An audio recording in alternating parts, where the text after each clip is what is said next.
माया और मोहिया का इह संसारवा हो।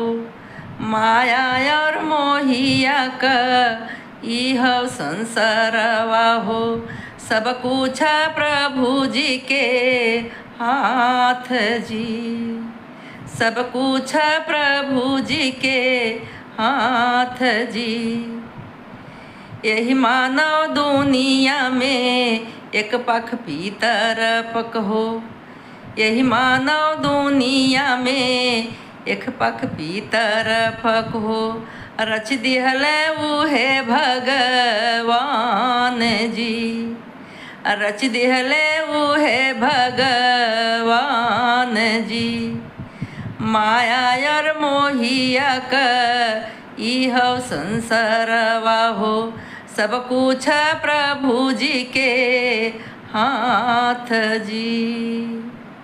लगतै पीतर पख आई है ऊ पीतर हो। लगतै पीतर पख आई है ऊ पीतर हो।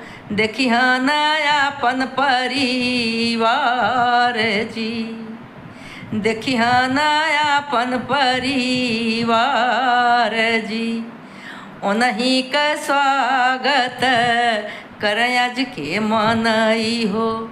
उन्हीं के स्वागत कर आज के मनई हो। जई है उतर ऋण भार जी। जई है उतर ऋण भार जी।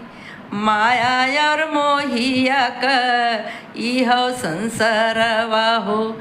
सब कुछ प्रभु जी के हाथ जी। जो आत्मा पितरों में चला गया है, कोटि कोटि सारे अनंत आत्माओं को हृदय से नमन। ऐसे कोटि कोटि परमात्मा को प्रणाम।